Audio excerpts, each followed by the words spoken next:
And welcome. We have our quorum now, so we can go ahead and start. I'm Molly Cummings, Vice Chair of the Council, and it's time to begin the regular meeting of the Committee of the Whole. It's Wednesday, August 17th. I call the meeting to order. First item is the approval of the agenda, and if there are no changes, we will consider it approved. Are there any changes on that?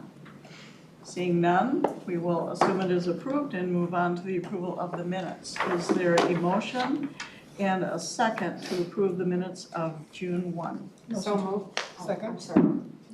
Thank you, thank you. All in favor, say aye. Aye. Opposed? Okay, the minutes are approved. Moving on, our information item tonight, we have Mike Larson, who is with us, and he is going to present on the 2050 Regional Development Guide Regional Vision. And Mike Larson, I think, is Angela Torres coming up as well? Or Just me. just you? Yep. That's terrific.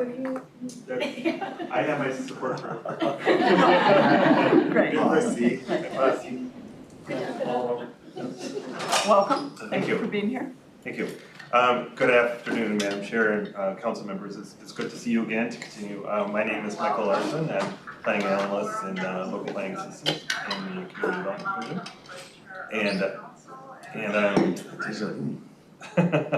happy to be continuing a conversation with you. I mean, this is not the first time we've talked about the regional development guides, values, vision, and goals, and it won't be the last time, but look forward to continuing a conversation with you, get your input and ideas.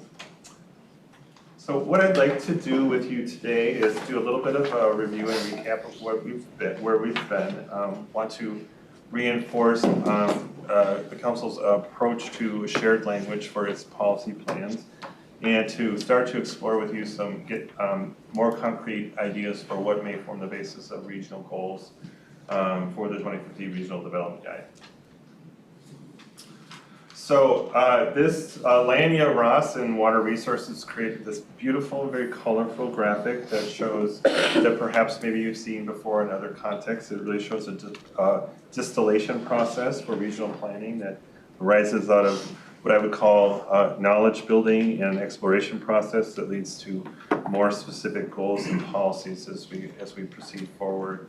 The colors across the bottom represent the different policy areas that the council has, including the three regional system plans, the housing policy plans, and the specific land use policies that will be part of the 2050 Regional Development Guide. And so I think this graphic is sometimes very helpful for folks to see kind of sort of that overall distillation process. And there's a lot of words on the screen, and I'll get into some details here in a moment around terminology. Oops, I'm clicking on my computer. My focus with you today has really been on in the realm of, again, values, visions, and goals. And I'll be sharing some examples with you of how we might articulate these things. Values are really about core beliefs. And I wish I had brought my glasses. I'm gonna have to turn around and you can read this slide. But it's really core beliefs about how the council carries out its work, or core beliefs about the region. Vision is really overarching descriptions of what we want to achieve for the region, and goals are broad directional statements that more specifically describe end states for the region, and that's some of the more detail we want to get into with you tonight. So again, we're just really trying to reinforce this as shared language across policy so that the language is useful, whether it's meant to inspire or to provide broad direction or to actually guide the specific work and metrics that we might collect around that work. So I want to give you some examples of where we might go with value statements. These are pretty much my proposals, my examples from what I've heard. Again, core beliefs, the Metropolitan Council and its partners are transparent in our work and accountable to the people we serve. That's an example of a value, probably not a whole lot of controversy around that. One vision statement might say the region is interconnected by multiple modes of transportation, especially in ways that increase choice and reduce greenhouse gas. Of course, there's many ways that we might phrase this, ideas that we might include together or separately. Goals, again, broad directional statements. The region has clean, reliable and affordable sources of water. And as you know, there are various planning efforts going around the council around water resources, water supply planning, and so all of these are considerations for us as we develop sort of a broad region. So I want to talk a little bit about the next set of definitions that really view more about future phases of plan and policy development as well as implementation. These aren't really our current focus, but I think it's kind of important to keep in mind. We do, through our engagement, we do hear a lot of very specific ideas and examples that kind of may fall more within the realm of objectives, policies, and actions. You know, people might be more familiar with like their specific work responsibilities and how effective they feel in advancing maybe a particular goal that they may have. So you know, I think reinforcing sort of the efficacy of the language that we use in our plans will be useful, but the ideas and the information we get sometimes is a little bit all over the map. So kind of taking a dual track of wanting to people to provide the input they want to provide, but also thinking about like how that language might be structured going forward and reinforcing that. So here's a few examples from existing policy plans around objectives. One from the Regional Parks Policy Plan, the council will leverage the regional park system, restore and protect natural resources, and of course, as a natural resource-based system, that makes perfect sense. One policy from the Transportation Policy Plan is that the Metropolitan Council will focus regional growth in areas that support the full range of multimodal travel. And not surprisingly, you know, policies aren't in their own silos. This one relates to regional land use policy as well and how we guide various regional investments to ensure the orderly development of the region.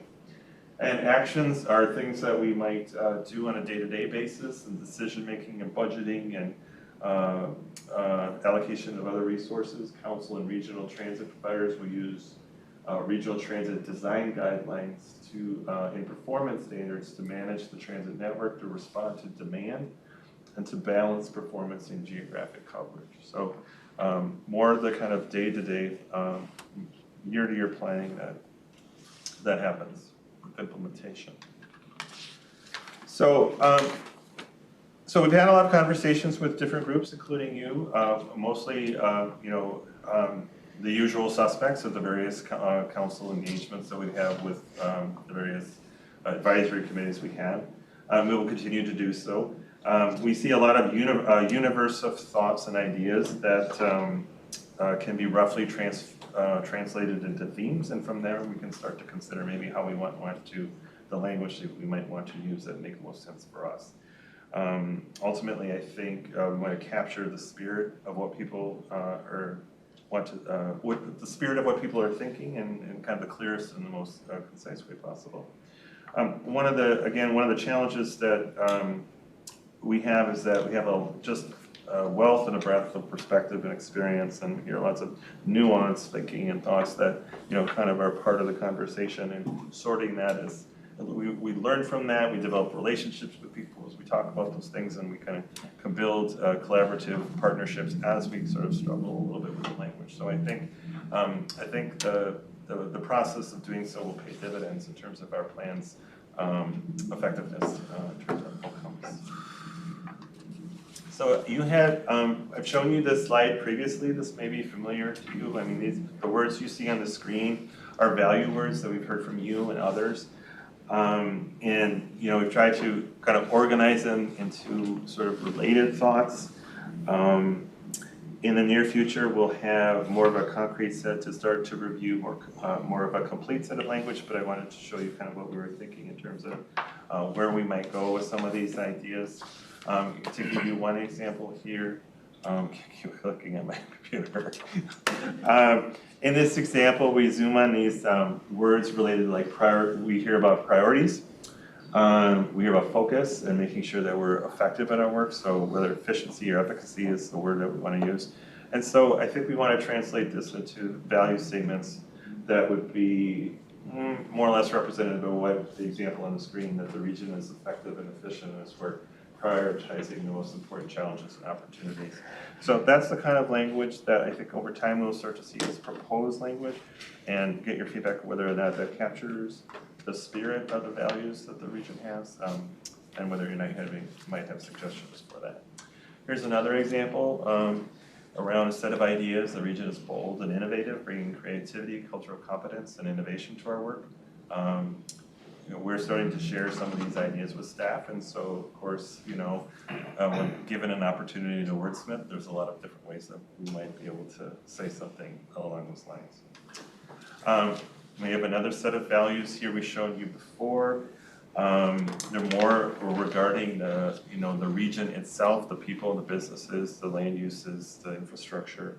So groupings of particular words that sort of thematic. And here's an example that I think I'm just highlighting now because I think it's a pressing issue or priority for the region. And how we might frame this is the Metropolitan Council and its partner organizations work to create a fair, respectful, and just region that overcomes racial inequities.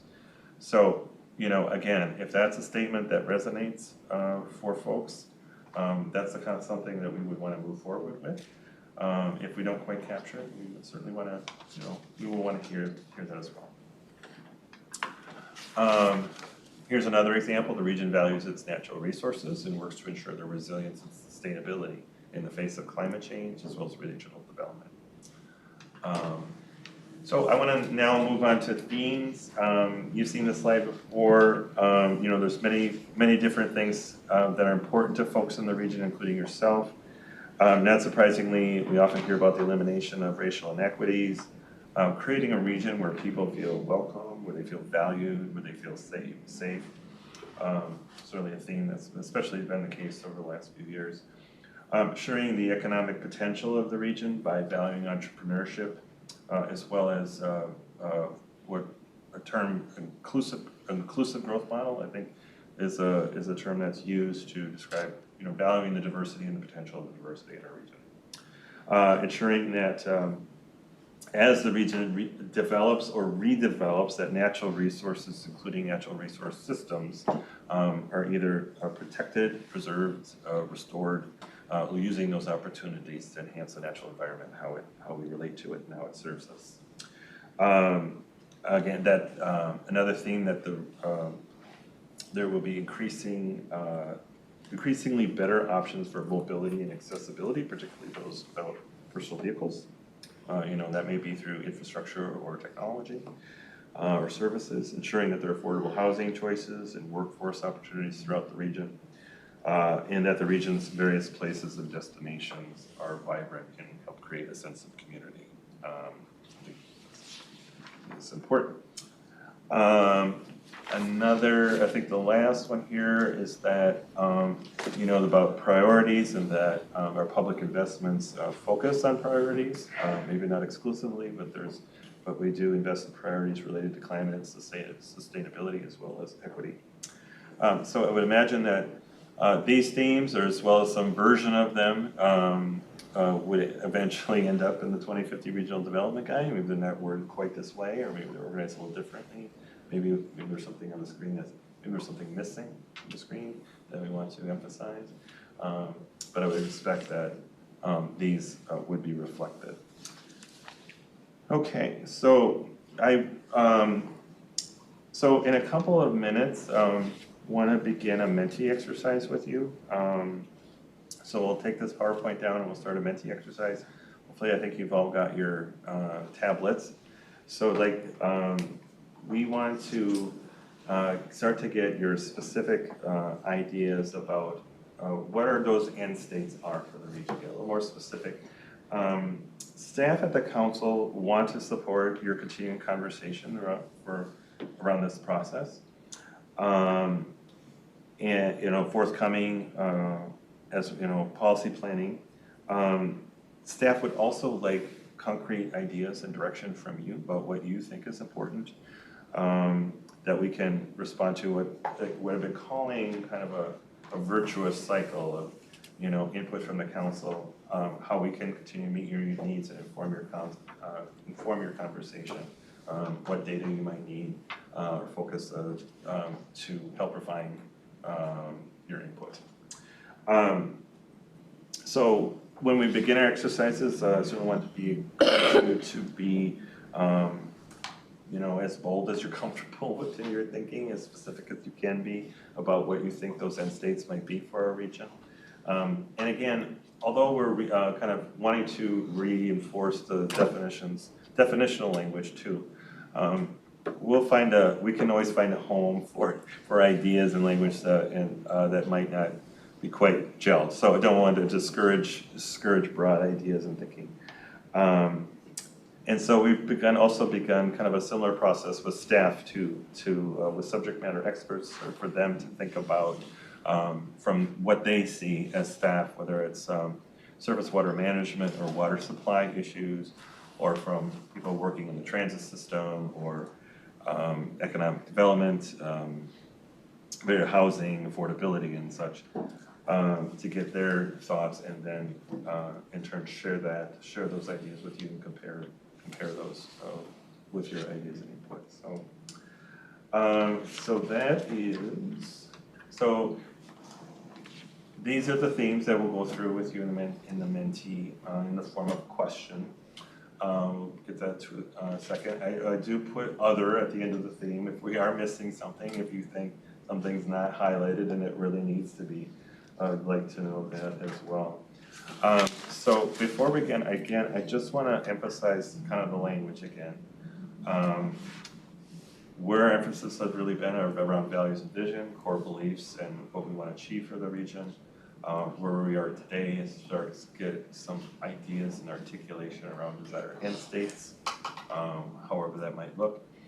As we emerge into more of a policy phase, we'll sort of get a little more detail with the different ways that we might achieve those goals, our policies for our organization, about how we relate to each other, what we prioritize in terms of funding, and specific discrete actions that we might take in furtherance of that.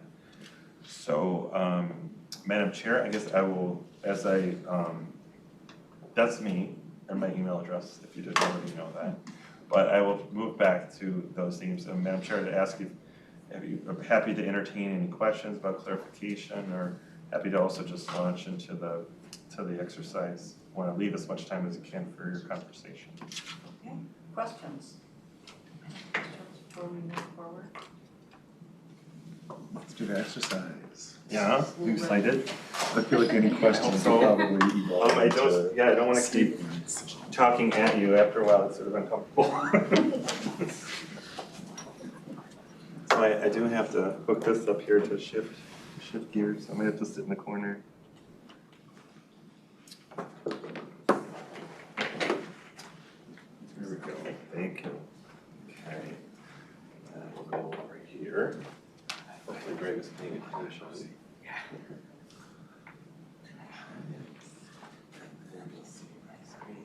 Hopefully I don't have anything incriminating in my.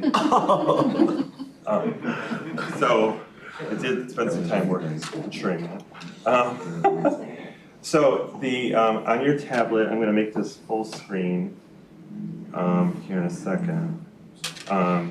So you can go to on your tablets. You can go to Mentee.com.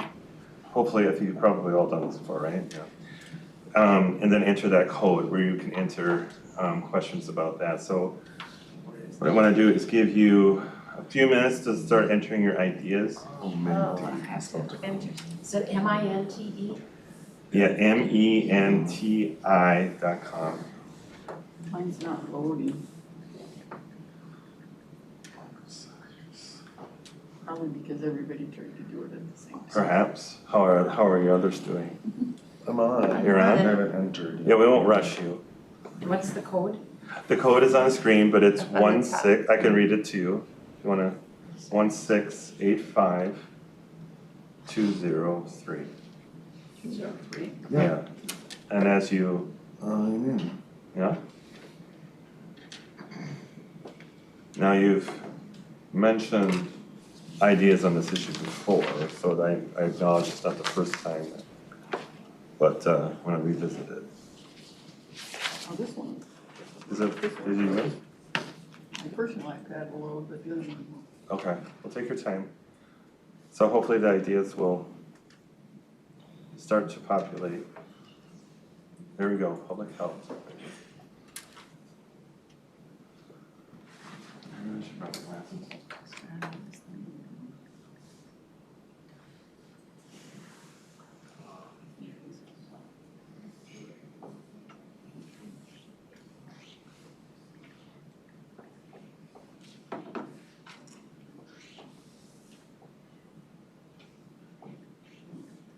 And no funny stuff from the peanut gallery. You like suggest home ownership rates? Yeah. Income disparities.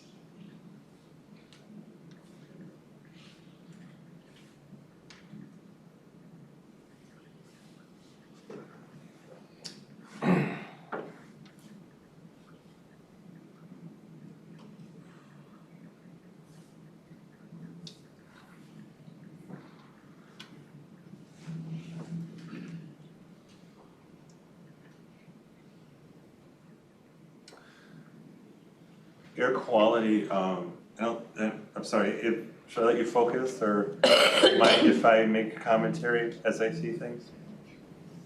Only if you were gonna say that's the best one. That's the best one. No, I think one thing that, leadership and management throughout the organization, I think, looking for is, opportunities to identify shared goals that we can work on together.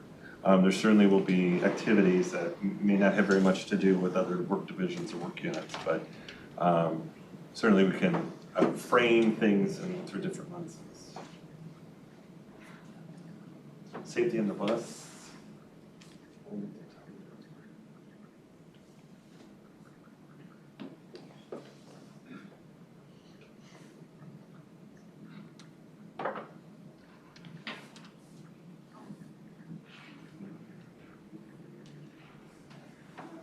Are any of you familiar with the Center for Economic Conclusions work on I'm sure some of you are on economic disparities. We've partnered with them on the regional economic framework. I think the phrase that I mentioned earlier is I think it's equity is the superior growth model. Have you heard that phrase or that idea before? I think one of the region's issues of economic competitiveness is the unrealized potential as a result of the significant economic disparities, and that a region would be considerably wealthier if we didn't have those disparities. And that does represent an opportunity in terms of vitality. Certainly one way of looking at it.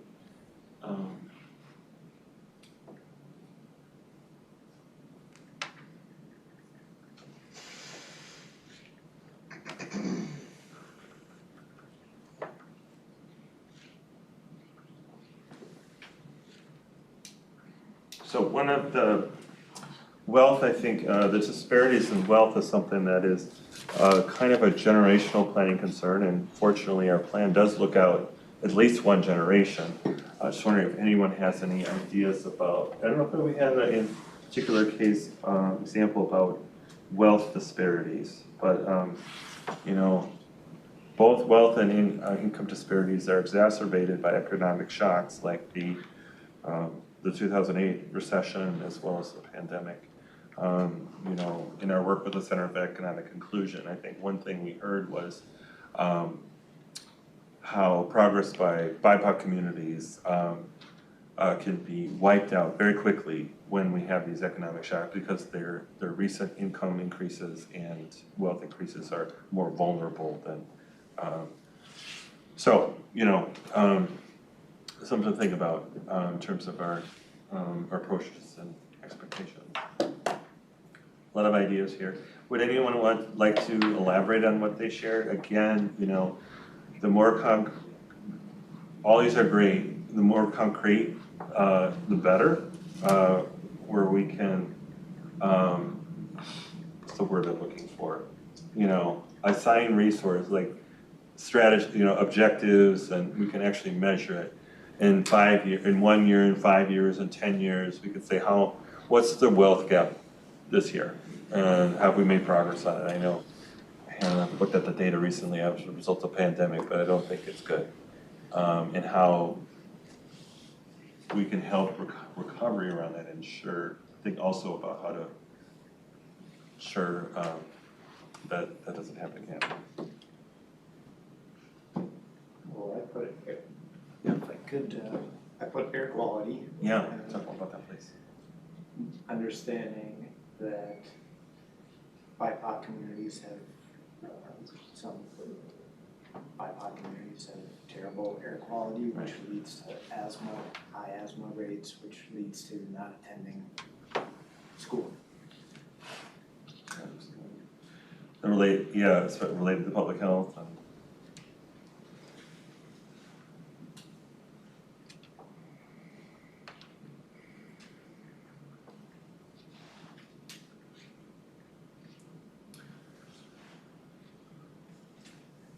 I don't mean to put Charles on the spot, but in terms of air quality analysis that the region does on a regular basis, is there an EJ dimension to that ongoing analysis? Is that something that could form the basis of a regional goal? Great question, Mike. I'm not sure. That's fine, I don't know the answer yet. And share the answer off the top of my head, but it's certainly something we can follow up with. In some of the work that we have done, there can be very localized differences in air Right. quality that don't play out at the regional scale, but certainly can be borne by different populations. Some of it point-based from things like infrastructure or from things like industries or power plants. Others more sort of emissions or tailpipe based Right. from things like transportation. Okay, thank you. Councilmember Barber. One of the things I think we were looking at, thank you, Madam Chair, was, even along ABRT lines, and some of those where you're looking at from an environmental justice perspective, they have done some pre and post measurements, and so of what's in the air. So I think there are tools that we have likely available, or at least On a ways localized to, basis. to get Yeah. some of that information. But you'd want that research to be localized because it's very 'Cause it's specific to local. communities, Mhm. yeah.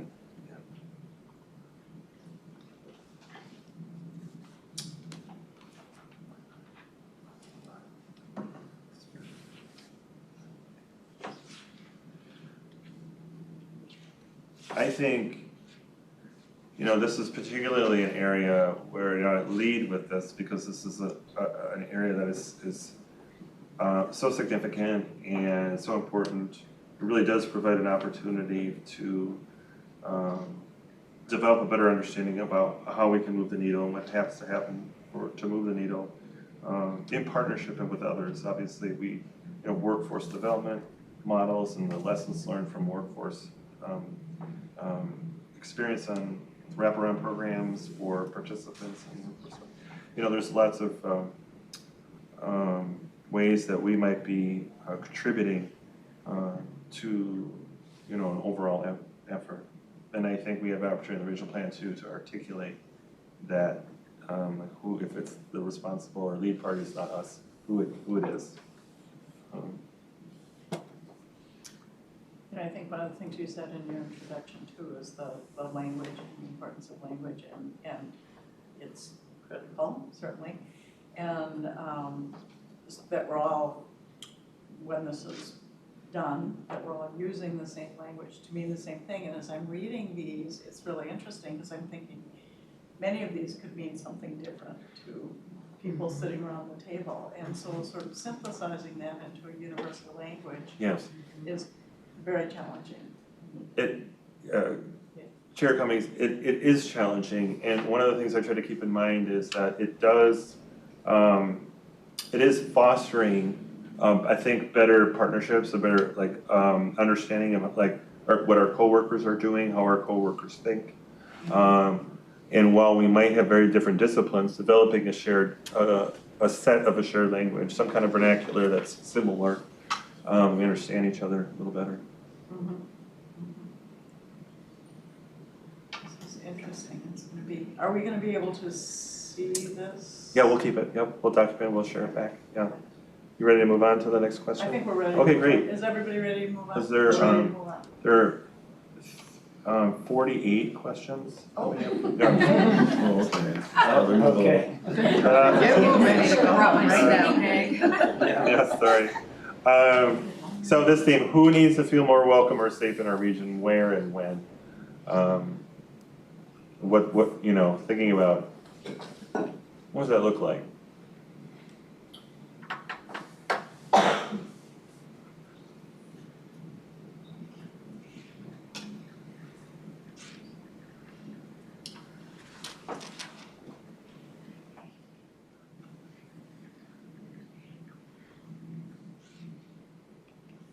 I hope my animation is more interesting than it is annoying.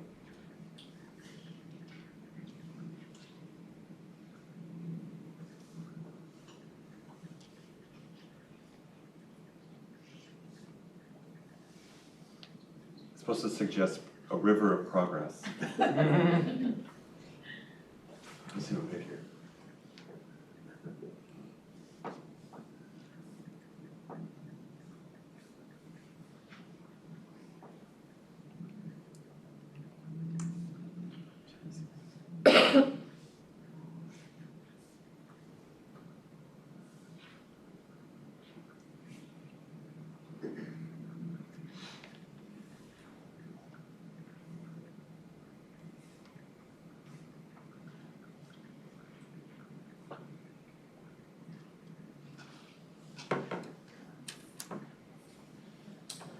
One thing I want to ask is there a difference between personal safety and a feeling of belonging? Because there's like, well, you know, I'm not going to get mugged on the way home, but do I feel like I'm a member of this Twin Cities community? And not just a group.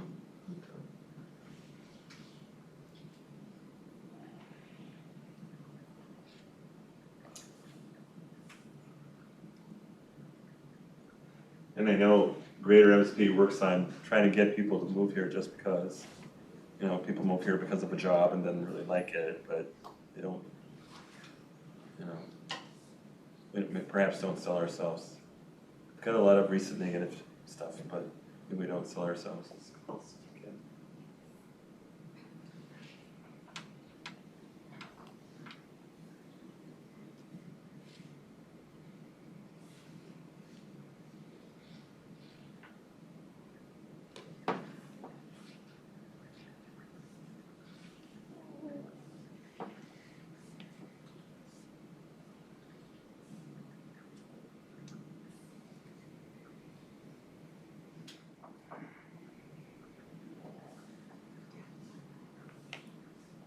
I'm waiting for one to pop up again next. Interested.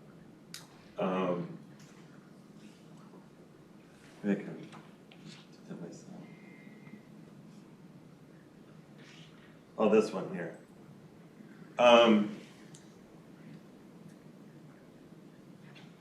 Can we maybe have a talk a little bit about more if the author is willing to share that? What you mean about the trade-offs there? That's me. Okay. What I meant is that we cannot focus just on solving the victims of crimes issue without also dealing with the very obvious cases of police abuse. I mean, we can be in a very safe society if we have tanks on every street corner. Right. We don't want that. On the other hand, we don't want to have like a free-fall zone with no law enforcement presence anyway. So I'm just bringing the two extremes to say that we need to focus on both ends of the spectrum, hopefully meet in the middle. Right, I think we might want to avoid a UK type surveillance society where we have cameras on every street corner that actually create a real sense of safety and belonging, where we look out for each other. I think that's a message that we share.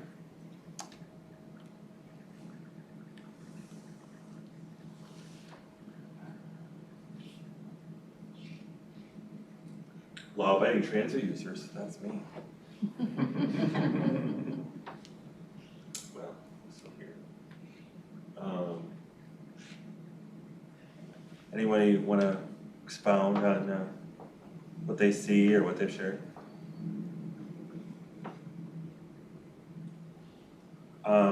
You know, can I, Mike, I just, Yeah.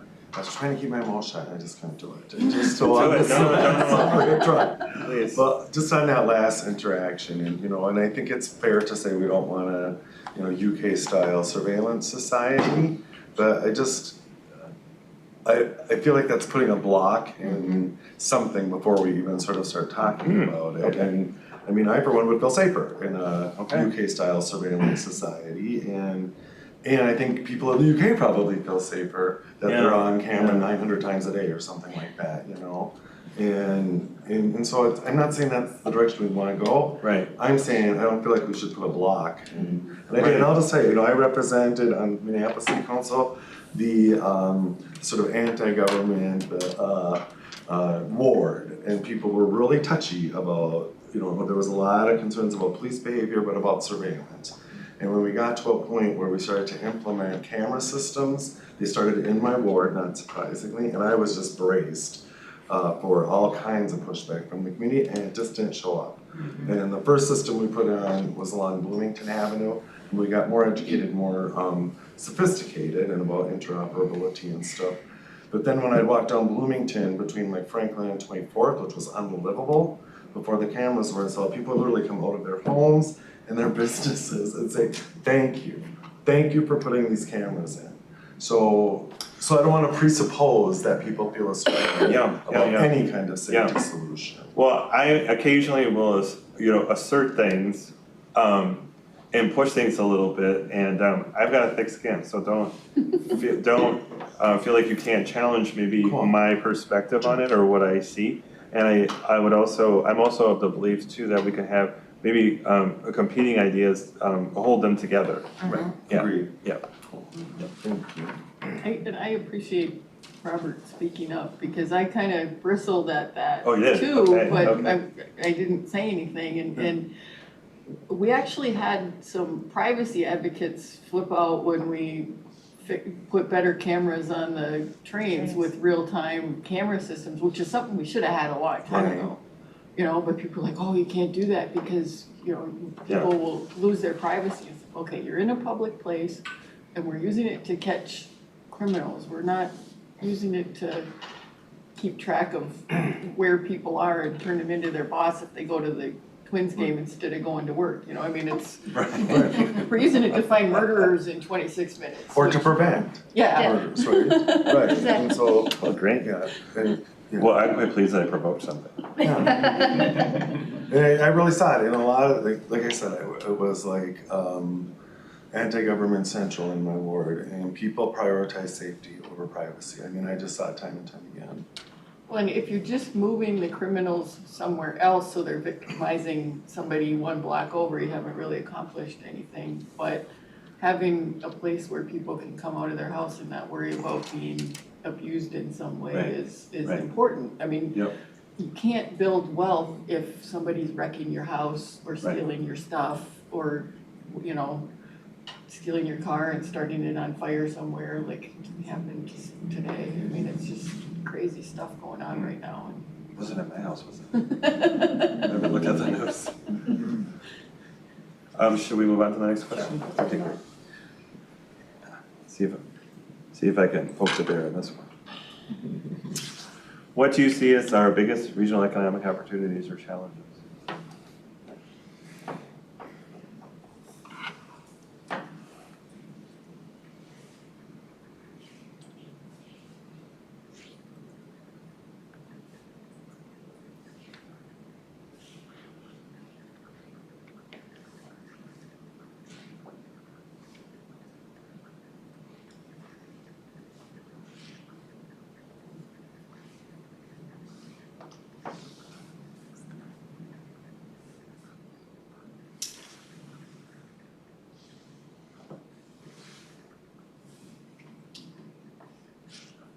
Cameras is probably a solution to that one on here. Right, there you go.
I'm curious to see what people think, where the downtowns are going, how they'll recover or adapt, and especially in relationship to that Build Back Better idea. Wondering if, I'd like to hear more about that. It suggests that we've lost something and then want to replace it with something that was better, so. Hyper-local economic development, interesting. Kind of incubator, focused neighborhood entrepreneurialism, that kind of thing, maybe? That's getting at? Yeah, so that's fine, and yeah, Okay. and that even, from my perspective, even the smallest communities, or, some that have businesses and things, they have the interest in their own vision. And so, I represent one city essentially, and then Robbinsdale, one suburban community. And so it's nodal or neighborhood based. The city of Minneapolis, as you know, has the cultural districts approach. But just my guess is that those could be supported and amplified fairly geographically equitably throughout the entire region. Right. It's those local visions. Yep.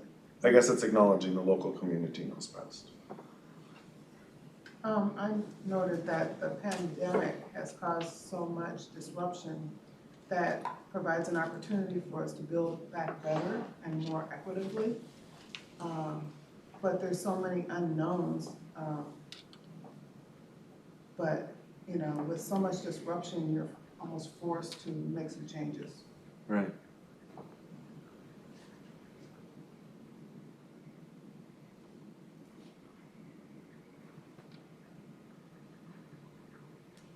I think I put up there, I think an opportunity is post-pandemic, we have more political will and more public will to not go back to the way we were doing things, and more of an awareness that it didn't work and many people were suffering in major league ways. And so I think that gives us an opportunity. It's a huge challenge, but it gives an opportunity to rethink everything and how can we move forward so that everyone can thrive rather than the select few.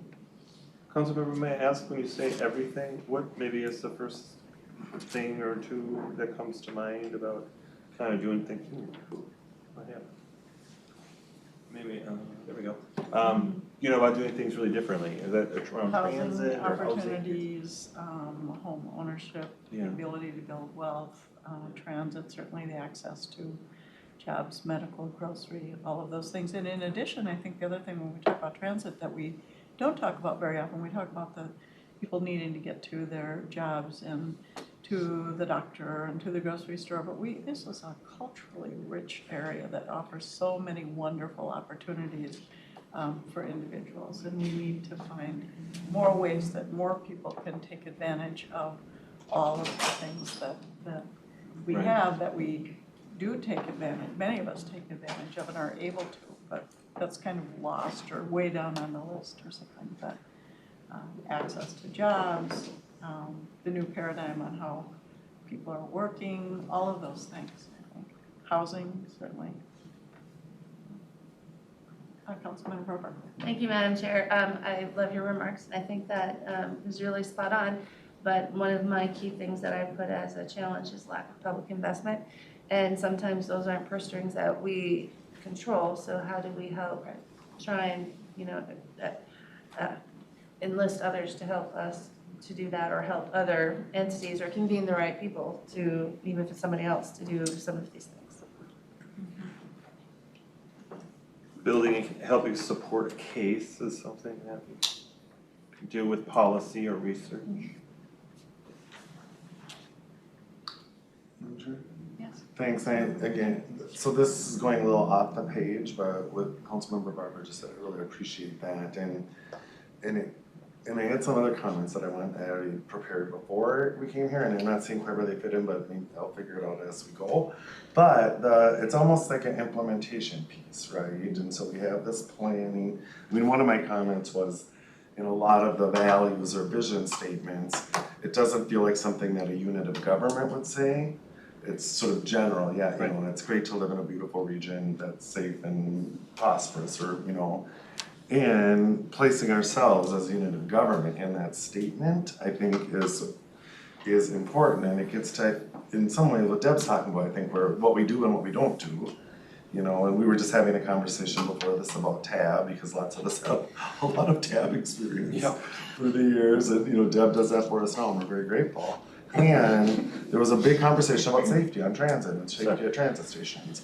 You know, not directly the mission of TAB to address, you know, and there are people around that table that have resources that could be put toward the solution, different resources, but it's the showing people where things can happen, where they can tap in, how something can be implemented, how their resources can support regional goals. And I just had never really seen that, and maybe it's just something I've missed in our development guidelines, but to me, yeah, that's important, almost like that implementation piece, or, you know, yeah. Madam Chair, if I may respond, you know, I think that's something that we definitely keep front and center around the role of the Metropolitan Council, the extent of our authority and our influence, and the role of the 2050 Regional Development Guide. It's between this different system plans and policy plans, our role and authority can be so vastly different, and it's very nuanced. So I kind of struggle a little bit with, should be, you know, we've kind of flagged this, should be referring to, should we essentially own the region in this statement, or do we state the Met Council, you know, X, or the Met Council and its partners, or the Met Council encourages others, that kind of thing. You know, and the director, Barajas, may have something to contribute to that as well. They should have perked up with that, maybe perhaps not, no? So, yeah, thanks, and I appreciate that, I love that you're thinking that way, and that, you know, how we state it, and I've been clear, I think my whole time during my term on Met Council about sort of what regional leadership looks like, you know, and so to me, that's what we're talking about here, is as regional leadership, which we are, constitutionally, you know, we have both formal and informal ways of influencing, and so, and I just feel like that culturally, we don't exercise all of the leadership that we could, just because of the political dynamics in our region and the political complexion of the Met Councils, you know, and so I feel like this is the kind of that idea of leadership, what that means to the region. That's what I guess I'm talking about. Yeah. Anybody else want to jump in?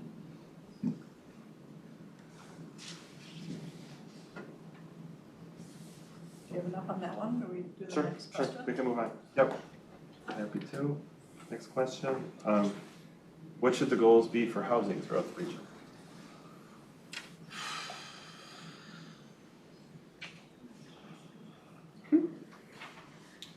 All of them. I know, there's so many things.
One thing that we might consider is the challenges of providing choices in different parts of the region because the nature of the community might be fully developed, the cost of the land might be significant, local political support might, be more or less supportive. The accessibility of those locations to other services or needs that a household might need, just how to think about that. Madam Chair, I put choices on there, but that doesn't mean that every place works for everybody, because not everybody wants the same thing. You can't make every community affordable to everybody Edina would have like 400,000 people. If there's some people who would like to live in Edina but don't because they can't afford it. I mean, the cost is a factor for almost everybody. Yeah.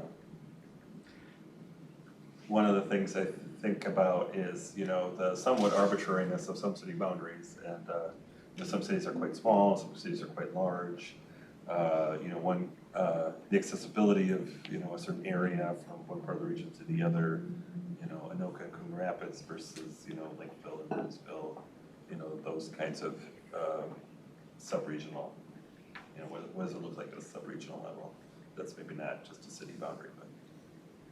Michael, Yes. if somebody didn't say this on the economic challenge, if you put in your notes that broadband access is a factor. Right. In that there are a number of spots in our region where there are serious broadband issues. Right. Right. And frankly, that kind of fits in with the housing too for people that are, working virtually or. Yeah. It really came up for the virtual schooling. Absolutely. Well, when we think about accessibility, not just transportation, not just moving for the sake of moving, but accessibility to services or goods or work, broadband is certainly a significant cross-cutting issue.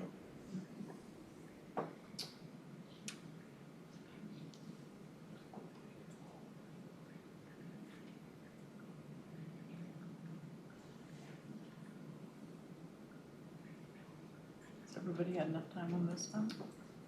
You have what you need on this one? I think one comment that I'll have about when I see the word eliminate, that's something we're struggling a little bit about the idea of elimination of problems versus going from bottom of the list to above average. Kind of way to frame these things. It's like, we'd like to eliminate all of these problems, but is that the way to? Is that the kind of language we'll want to use? Is that the kind of language you want to use? Anyway, I will move on. As the region redevelops and grows outward, so redevelopment, intensification within the existing built area, as well as some outward growth. What should be our goals for protecting or restoring natural resources? Or, if you will, natural resource systems, natural systems.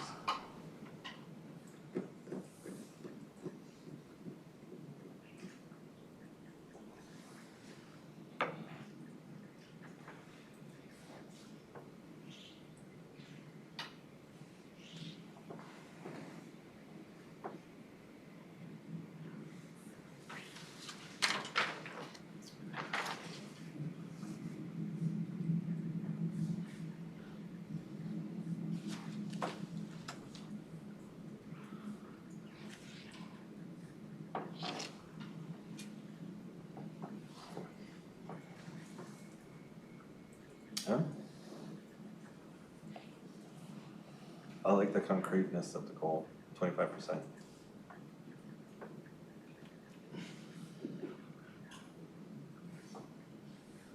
Start my yard.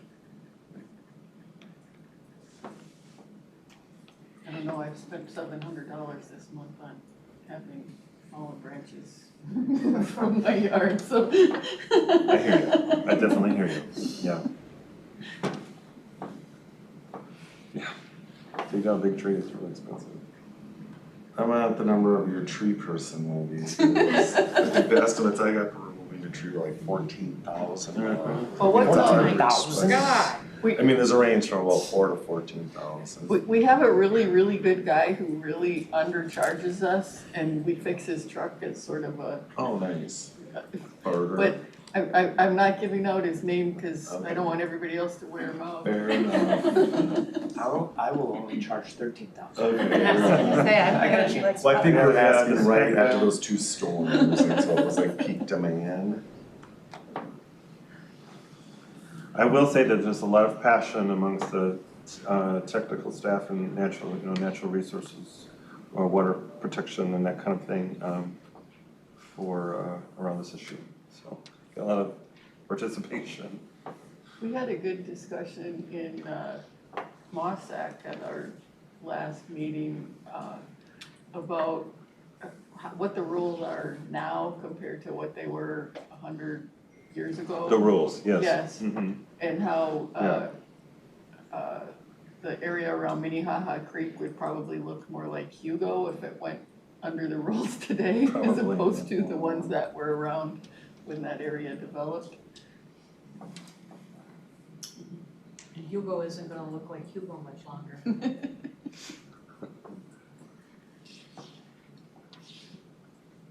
You know, again, to Councilmember Lilligut's point about, who is the us or we or I in this statement of our goals and thinking about, I think we're always thinking about role, whether it's like, ownership or influence or regulation, and we don't really have regulations, but others do.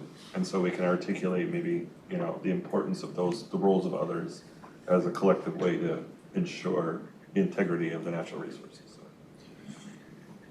Gets a little old saying the council and our partners, so, I wanna Yeah. think about that, yeah.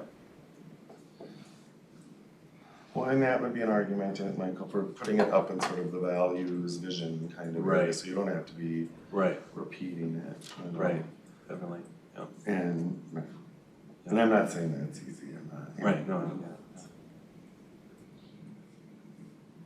But we do have land use policies for the region. So hopefully good partners.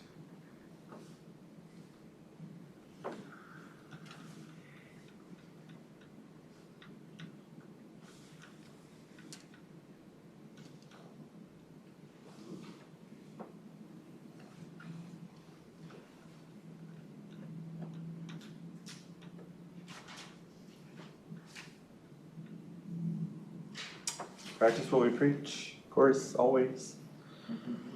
I believe we are. Yeah. For the most part, at least what I've heard. Maybe. I put that one up there, it's just a reminder, it's not Of an course. accusation. No, I think leading by example is something that is, I think, part of our culture. Yeah. Yep. We actually talked about it this morning at the climate work. Oh, you did, So, okay, sorry, I missed it. Another important source of input into this.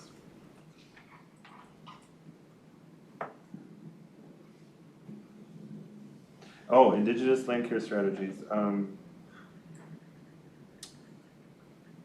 yeah, I'm not sure, What does kind of that sure mean? where that came. I put that in, so I would Yeah. just say, it kind of relates to sort of the idea of land back or something or that. And I'm trying not to use the word steward, because I had an elder recently kind of scold me for that, because Oh. that comes from the animal care world. And so she objects to Oh. that when people say it's stewards of the land or stewards.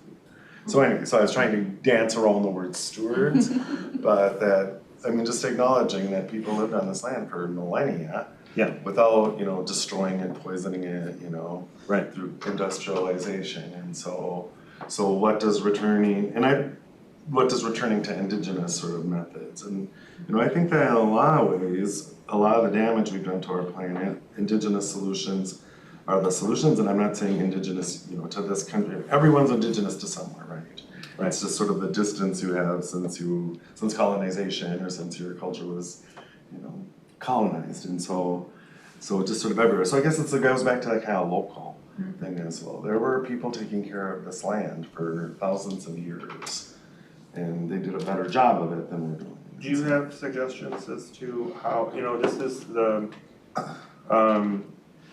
values of indigenous communities and our tribal nations has come up in the past, and it's not, I don't think very well represented right at this juncture. But our intention is to engage tribal nations and Native American groups locally. Do you have suggestions about how to bring them into the process and help with articulation of these things? Yeah, I have a ton of suggestions, and so probably more than I know we could do this offline, but I guess my overarching suggestion, manager, thinks, would be go to them. Go to there are, I mean, I could name 5 organizations, MN 350, a bunch that are sort of native led and about either protecting the land and water. But that means that we would have to legitimately want to be in those conversations, which can sometimes be kind of radical, sometimes a little bumpy, but. Yeah. Well, that's our plan. Just want to make sure that we didn't miss something. And Madam Chair? Yes. And if I can add on to that, I think that's really critical to go out and talk with the community. So SMSC, Councilman Wolf and I were in several conversations during comp planning with them. Yeah. And we've gone out and done some of that, and so only tribal nation that fully resides within the metropolitan region. Right. So I think it's critical to engage them very early on. And when you talk to them, they're very self-sufficient in their land use and what they've done with their own wastewater systems and how they're doing all these things and how they're doing, even purchasing land stuff down by the river to try and reclaim some of the cultural identity and bring it back. And I think it's really important, especially when you talk a topic like this, that you want to be talking to them early and often. Yeah. Well, and some of this kind of fits in with something that I put on here about collaborating with the rest of the state. What we do at the Metro Waste Treatment Plant impacts Red Wing, Winona. I mean, frankly, we could think of a million ways that overlaps with the rest of the state. I think that's such a good point, Madam Chair. Just kind of going back to my experience in Minneapolis, where we invested $1 billion over protecting the river from combined sewer overflows and other things. And so we got to a point, at one point, where the water leaving Minneapolis in the Mississippi River was cleaner than the water coming into the city of Minneapolis. But at the Bedote, when it met with all the agricultural junk coming down the Minnesota River, it just got filthy again. But because Minneapolis was the licensed, or we had permit from the feds around about pollution, we became responsible all of a sudden for all of this agricultural contamination from a river that we really didn't have any control over. So I think that really goes to, it's another aspect of what you're talking about, Councilmember Vento, that especially rivers, right? They flow, and so stuff flows with them. Well, and it fits in, I was talking about this morning too. Betty McCollum has a proposal in Congress. Tammy Duckworth, the senator from Illinois, is the House sponsor of a bill, and the Mississippi River Restoration Initiative, and it parallels the Great Lakes Initiative, which was put in place years ago to clean up the Great Lakes. And Betty thought, why not have one for the Mississippi River? And quickly you realize it's not just the Mississippi River, it's the Crow Wing, it's the Root River, it's all of these. And your point about Bedote, if you've never seen the picture, the aerial picture of where the Minnesota and the Mississippi come together, it'll almost make you sick to look at it, because it's just startling. I think that whole theme of unintended consequences or things that we can't control could go certainly beyond just this conversation. We could apply it to everything that we've talked about, transportation, transit, housing, everything that we talk about. The unintended consequences must be considered and are sometimes hard to gauge. Well, I think it was around Christmas time, Charles has heard this story probably a million times, but around Christmas time, I got a phone call from a business person up in Rush City wanting to know if the Rush line was still gonna come to Rush City. And all I could do to keep myself from laughing or crying, it was pinch myself. And I got through the conversation, but, you know, our transit impacts the rest of the state, hugely. I mean, it's just, and frankly, our work on housing. You know, if there isn't affordable housing in Austin or Stephen, Minnesota, or Breckenridge, there's a good chance that those folks are gonna come here expecting housing, hoping for housing. But even in fact, like impacts transportation funding, where we invest big transportation dollars.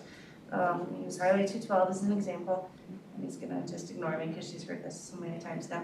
But I mean, it wasn't in the transportation policy plan when I came on council. It wasn't listed even in there. It's one of the biggest freight corridors in the state. It does, I forget how much a percentage of the grain in the country. It's a ridiculously high amount.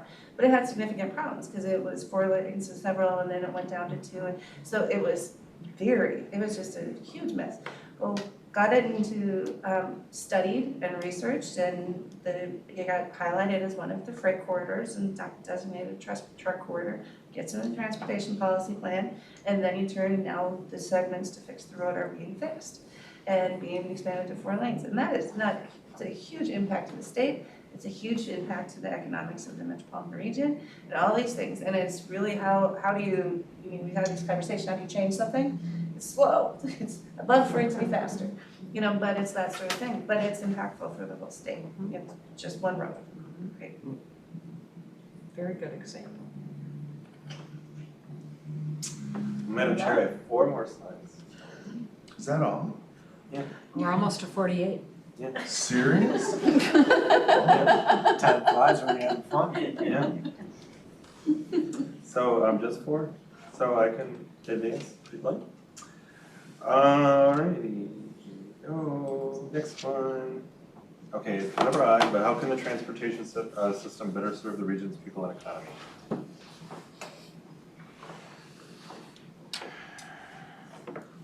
Think about goals.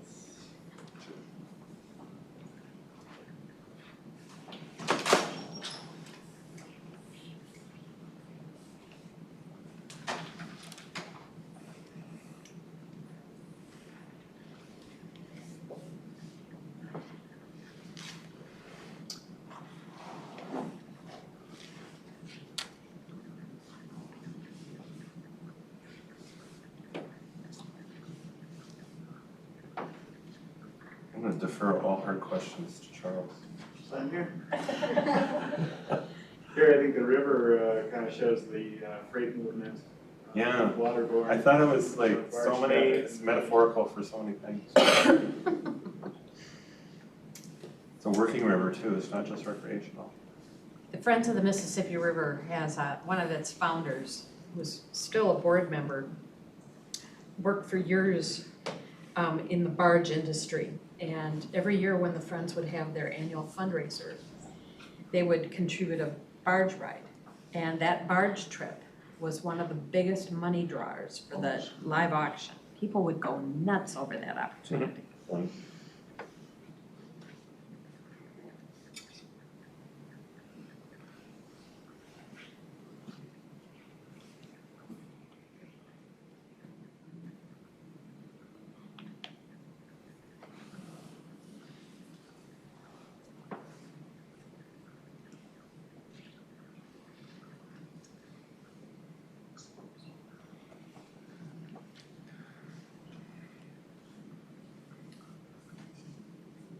You want 212 to be any better in this plan? I'm happy right now. You're happy with it? Well, when the construction's Yeah, okay.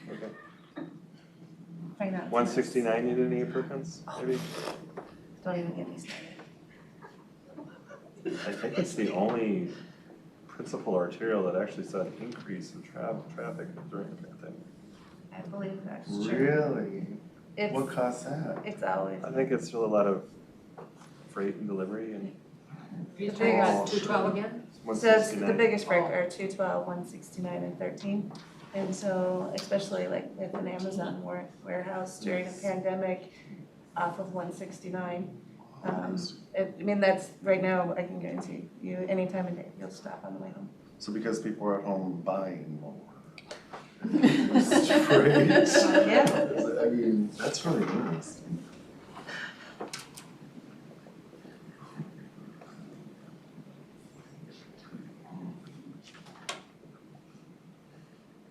Did they get the pedestrian bridge down on 62 yet, so that can reopen? I don't think so. know, I did just hear about that, yeah. Jeez. I haven't heard any updates, but what I had heard is that through Thursday, through tomorrow is what it would take. That's creating a mess everywhere else, 'cause the other alternatives have to absorb the extra traffic. So one of the studies that's being done by the MPO that I think I'm really excited about is the study on e-commerce and its impact on the transportation system, its potential benefit to VMT and land use considerations and that kind of thing. So I'm excited that we're looking at that.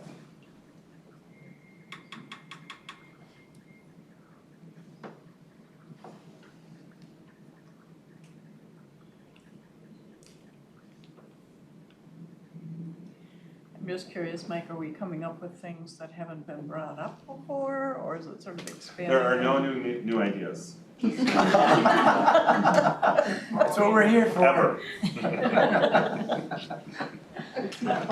Well, since I am a member of TAC and part of the working group for the TPP, I'm quite familiar with like the studies or the considerations that are represented by the list here. So, but I think from what we'll need are kind of broad goals for the transportation system as well. So I think there'll be a feedback loop there from what we learn and the input that we get from TAB or TAC, and it's a lot of process.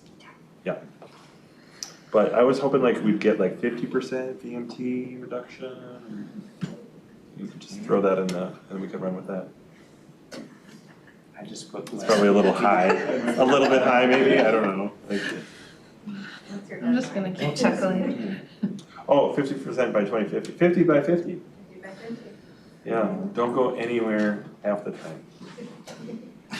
By 2050. That's a great slogan. Come to Minnesota and stay home. Get out, but not too much. Hey, That's very Minnesotan, actually. I just saw something that, the state fair has 100 police officers ready for the state fair. And it's like, seriously, and we're struggling to find staff. I think we ought to have somebody go out and recruit these 100 people so that come early September, they can come work. I thought it was 200. 200? Okay, Yeah. well, whatever it was. I think it's licensed officers from other departments that are Yeah, they're working. borrowing That's them. what they Okay. get. So, well, It helps to read the article, not just the headline. Yeah, some That's people what take go on. vacation and then go work at the fair during their vacation. And I know at least one person who is licensed but doesn't actually work as a cop anytime other than the fair. Okay. She's a lobbyist the rest of the time, but. I don't do any planning in vacation. That's,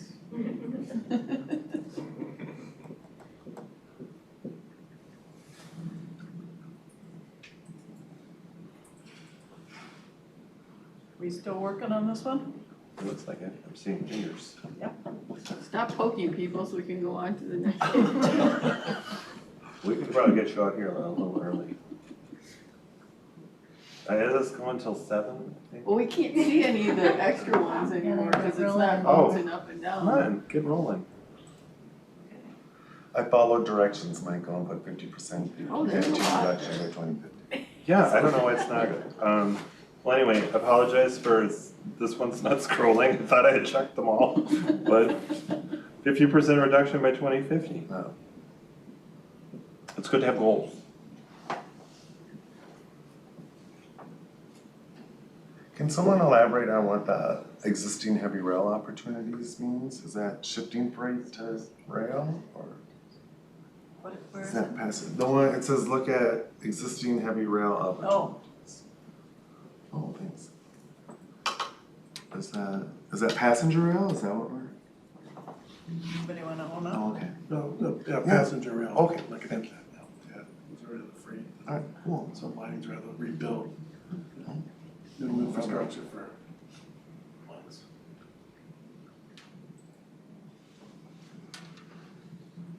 Yep, reliability issues important. I have a story from my youth on that one. Get fired from your job? No, but it was, somebody missed their stop and the bus got back on the freeway and I'll tell you the rest of the details after the meeting.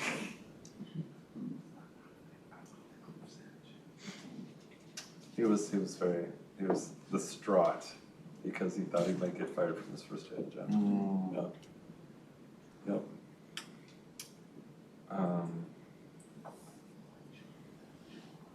Add water taxi and ferry service, wouldn't that be fun? That'll be a goal in the region. Well, and I think with EV charging, a significant amount of effort is being placed into planning, and I think that would,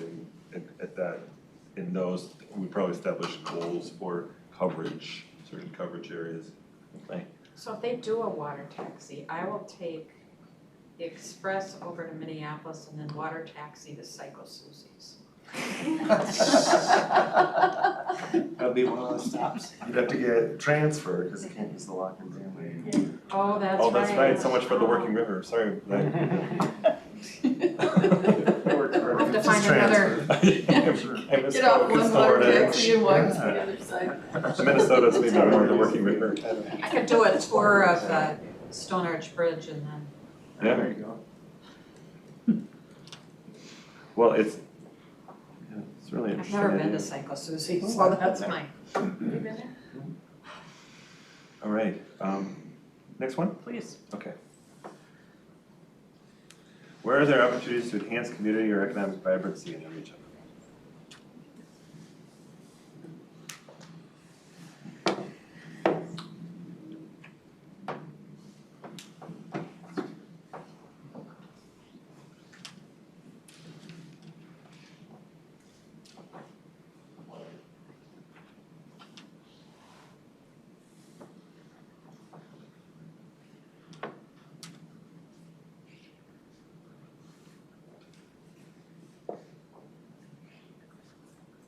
Things aren't showing up.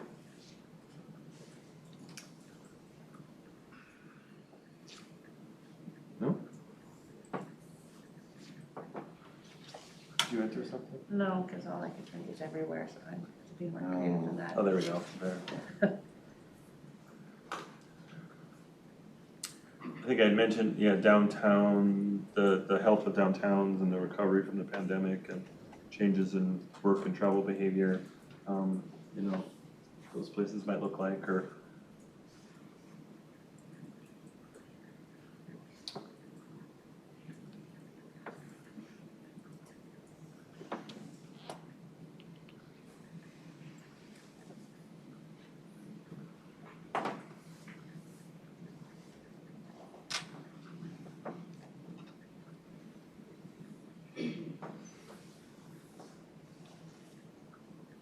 also thinking of, so like a lot of these place-based economic initiatives related to med tech or to the greater MSPs initiatives, just thinking about place in that way.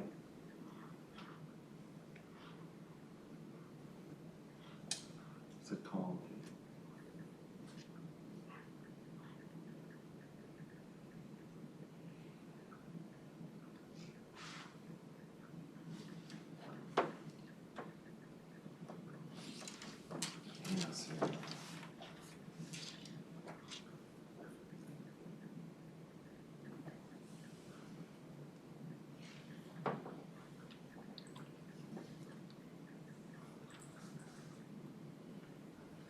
Man, my typing is bad. I know, very good. You gotta just scroll again. And it's so bad that they can't even come up with suggestions on how to fix it. Yeah, my husband confuses spell check all the time. I gotta give him the first 3 letters to get him going.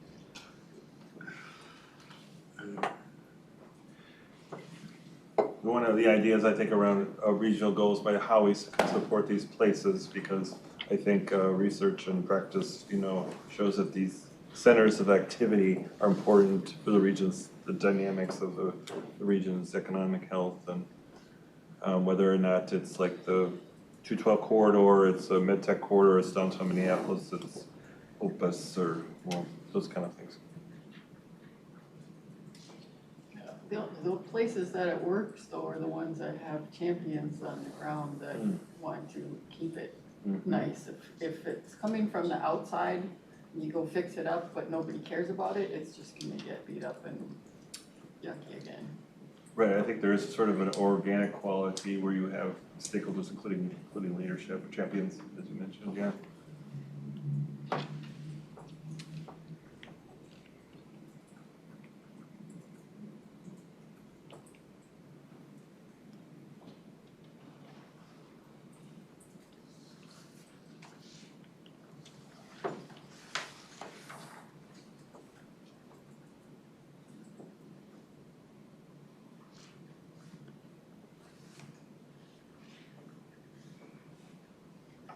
Everywhere.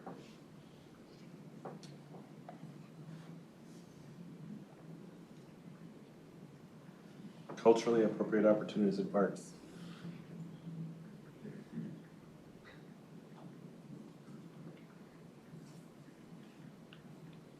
It's inappropriate might be.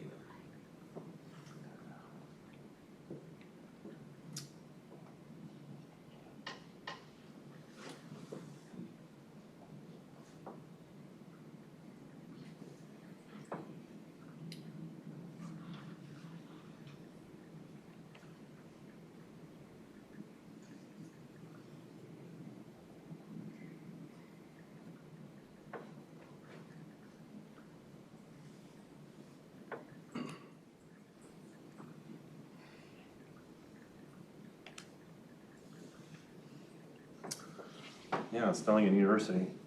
See good things happening there.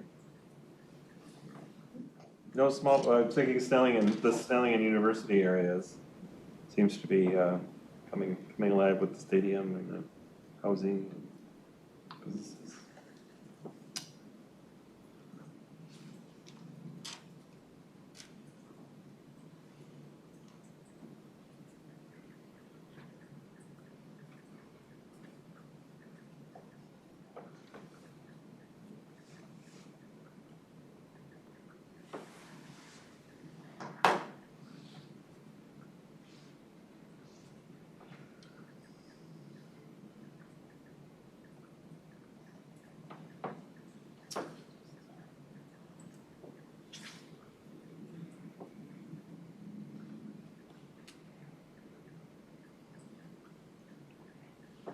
I think we have a lot of Swedes here, so draw upon that.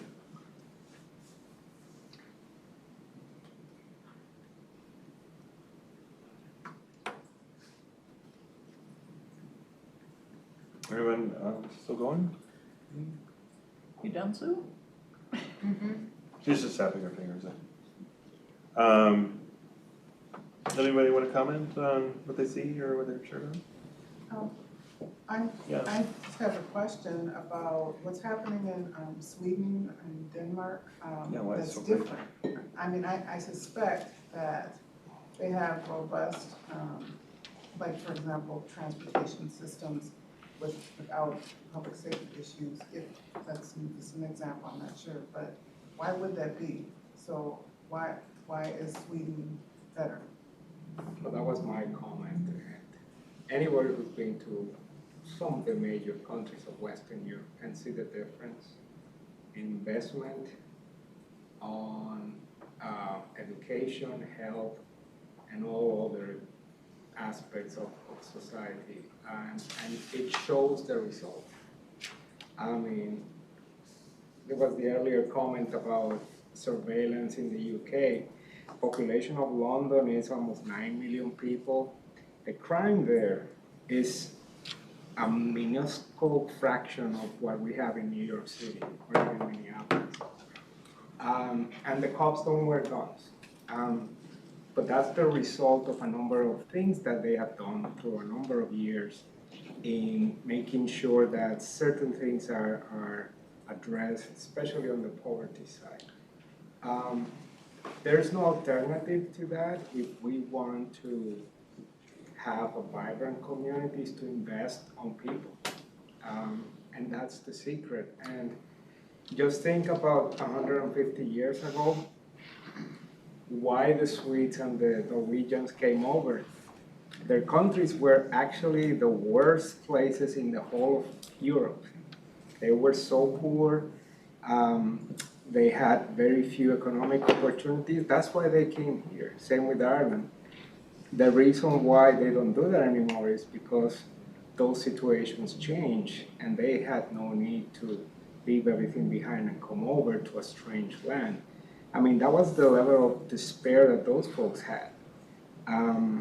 Once you take care of the causes, the root causes of that poverty and inequality, then you have societies that cops don't need guns and the lifespan of the people is way higher than here in the States.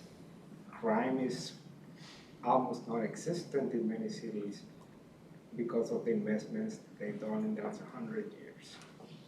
So I love Europe, been there. My mother is from there, so there's so much that we can learn from the major Western European countries, and people don't look at those models to do the things that work, because it works there. So, if I could comment, I'm glad that you gave examples of not only in investing in the positive aspects, but examples historically of what happens when you disinvest outside of this country. We have a lot of examples of that in society that we could look at. It's not always a local problem, or a political problem. It's a societal issue. And sometimes we try to make things about, the political aspect, when if you take that situation and move it to a different location or a different society, you're gonna get the same results in terms of investing or disinvesting. And we already know that, but we sometimes, pretend or we forget. So history is really important for helping us to plan.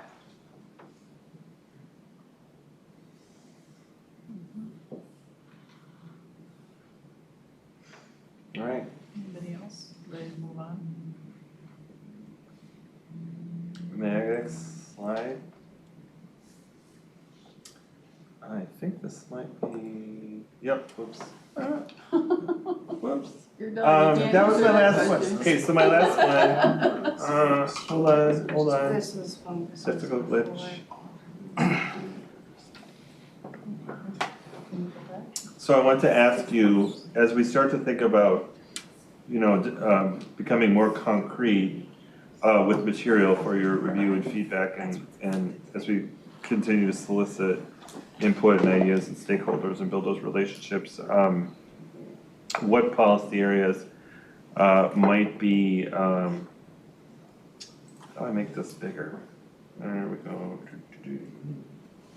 Water planning, oops, I'll just leave it be, sorry.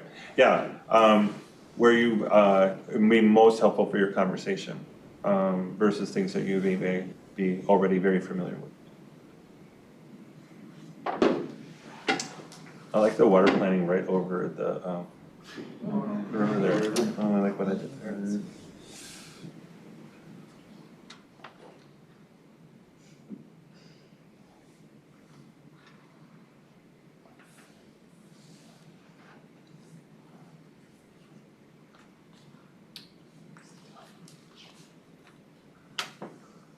So there's plenty of water planning to share with you.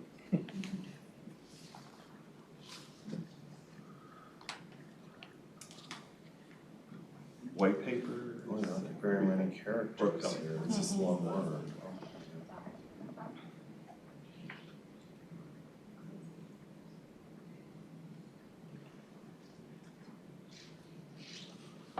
Trying to figure out how to encapsulate something you said, Wendy, but I thought it was really important about local champions, I can't remember, is that the word that you used? You know, and, yeah. Because if you look at the places that really work, there's a small group of people who are really passionate about making it be good and working through all of the hurdles. Where if you swoop in from somewhere else and just dump some money. Right, I think that's important practice knowledge and that we can use to inform programming.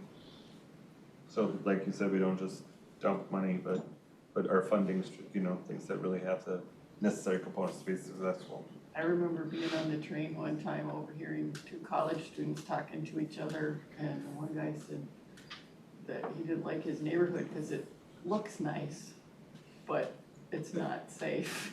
And, you know, this Right. money had been dumped in to make it look good, but it wasn't a place that he wanted to be and was looking for somewhere else to move to. Oh, goodness. I remember back when sort of non-motorized transportation planning was really taken off, so maybe 12, 15 years ago. And I was at a MnDOT workshop, some of you were probably there, and there was this map, and I think it was down around like Rochester area, there was a community. They were showing where bike non-motorized planning efforts have happened, and they were clustered usually around the cities. And there was this community down in Southwest that had really developed plans. And I kept asking, why is that? What's happening in that community? Why are they so far advanced? And after about 5 questions, like, you know, there was a city staffer who really valued and championed that, you know. And you could just see on a map how much difference that made. You know, that's kind of what I'm trying to get at here. That would be useful to know where those champions are.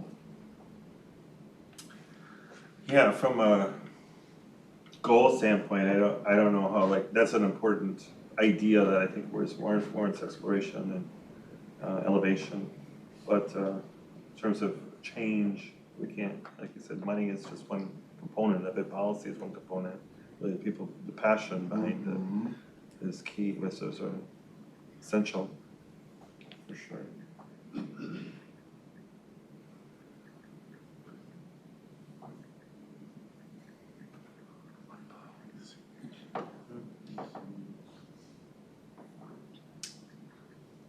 Can I ask about funding comparisons? What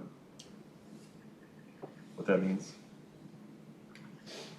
I entered that.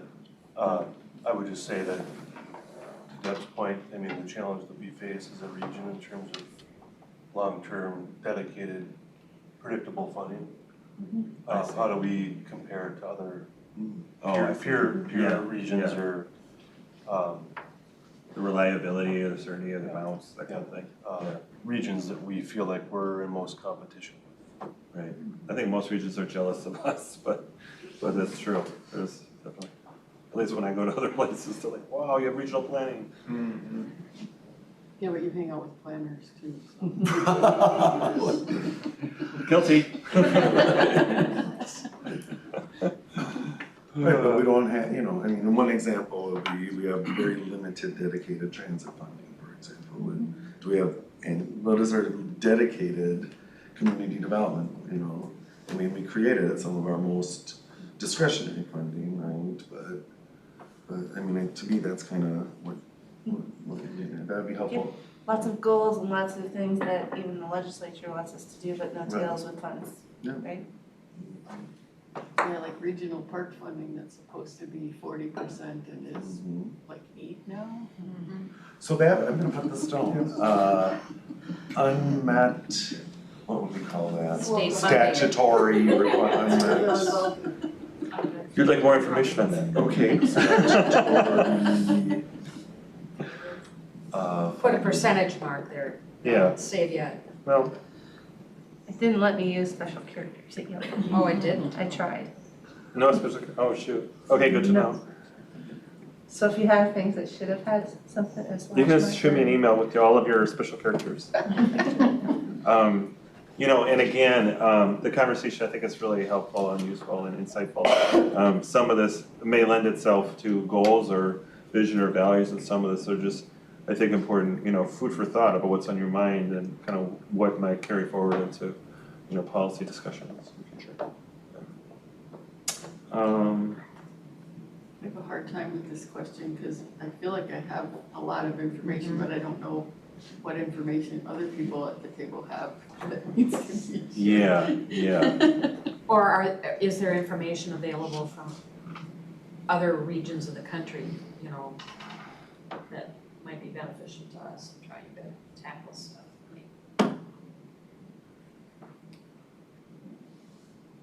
Rather than reinventing the wheel. Sure. Can you kind of give us a review again of the process going forward and how you see this? Yeah, sure. Well, I think, you know, we are also engaging staff, you know, as I had mentioned, to identify where you know, their ideas for how we might articulate based on kind of policy conversations that they've been part of, or programmatic conversation, where they see as us being effective and goals. And that's information that we will share with you. I see there's definitely an appetite for starting to transfer or pivot into kind of a more concrete set of language to react to, rather than continuing to brainstorm. So, and I think one of the things that we've emphasized too is we want to ensure that the language we use and the goals that we had are shared across policy dimensions and are help inform the policy plan development and their clarity and effectiveness. We do want to continue to engage, you know, various stakeholder groups and start more of a general public engagement process to identify input, so we don't get quite too far ahead of ourselves with you know, something that's proposed for adoption. But we will bring more concrete things, draft or structures for you to react and comment on, so that they can be further developed and refined. Hopefully that just gives you at least a little bit of a sense of what comes next. I think this would be, and maybe you have and maybe you're not going to, but this specific exercise would be interesting to bring to the EAC. And see what kind of advice. Yes, good suggestion, yeah. We met with them back in April, so we might be due to re-engage them in this, yeah, for sure. I think that was a very positive experience with them, and we might be due to, you know, re-engage them just to assure that, you know, we wanted to keep them as a touchstone. Sure. Yeah. Anything else you need from us? That's it for tonight. Yeah, it's been great, and this is a great exercise to see how it unfolds and develops. There was one thing I wanted to bring up, and I just wasn't sure, you know, I kind of put it away, it's the one thing I have been able to bring up, and it's just something that comes up in CDC so often now, that I feel like it's rising to more than just sort of an objective or an action. It's not like a value almost, or something. I don't know where it fits in, but as we're looking at developing, you know, the development guidelines, and this is getting, I'm gonna get really specific for a second, and then hopefully kind of pop back up to 40,000 feet, but the inequitable burden on different communities that even engaging in this creates. And we had quite a bit of conversation at CDC, and we've had a lot of good response from staff to, you know, we have our grants and things like that, but it's just, especially as we're getting sort of the tail end of our comp plan approvals, and you're seeing these tiny communities of like 500 people and things. And so there's a geographic equity piece there that there's a disproportionate burden on smaller, less resource-rich communities. Yeah. And I mean, it just comes up every conversation. So to me, it feels like it's kind of percolating up as almost like a value or something. I don't know. I just wanted to bring that up. Well, and it might even be, I was just gonna say thank you, because I know I've been saying it, look at this, Angela used to be my sector rep, so she's heard me saying this over and over and over. I know Councilmember Wolf has said the same thing. Same thing, we've got these little tiny towns or townships, and how do we make it right size, because they don't have planners, they don't have people to do some of this work. But how can we provide resources or help or simplify things to make it better? So thank you. Yeah, I have communities with 125 people. Right. We're even managing a planning grant, could be a capacity stretcher, right? It's more than I can do. So, if I may follow up, clarifying, your point. I understand fully the burden of having to develop a comprehensive plan. Are you also talking about participating in this regional planning exercise as well?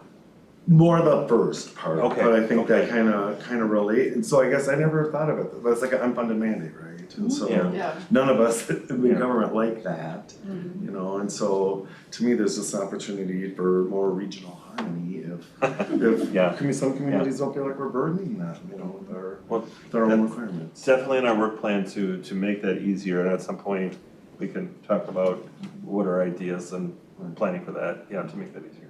Well, and some of them may not all be populations of 125 to 500, Right. but may have a housing base and that's very moderate to low income and or very little economic development, and as a result, don't have much staff. I can't come up with an example of that right off the top of my But head. these guys could, cause they're not, but I don't They're not. believe I it. can give you a few. Yeah. I don't wanna pick on the communities. I can give you a bunch. Yep.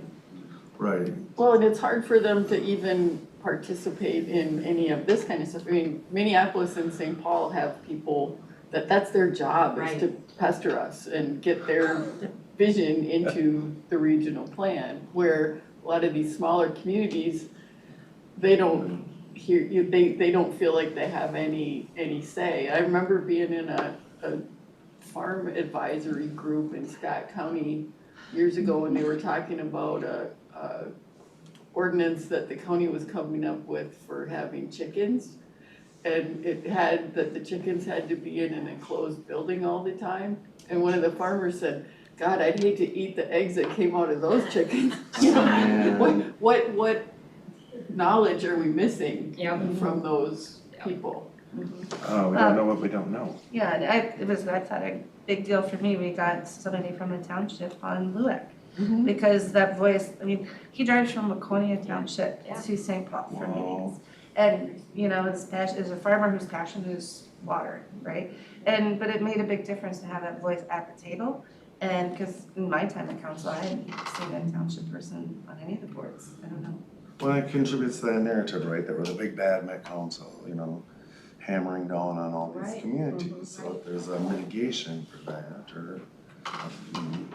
Well, I think too, when we, you know, as we identify, you know, we're trying to follow the principles of the council's public engagement plan and identifying stakeholders that we can reach. I think we do want to kind of go back with these different lenses. Are we being, you know, much of the region is urbanized, and, you know, those are stakeholders, but the stakeholders in other parts of the region that are less popular also matter, and they're also significant to the region's quality of life and well-being and economy too. So to the degree that they maybe don't have a voice to compensate, you know, for the Minneapolises that are always at the table.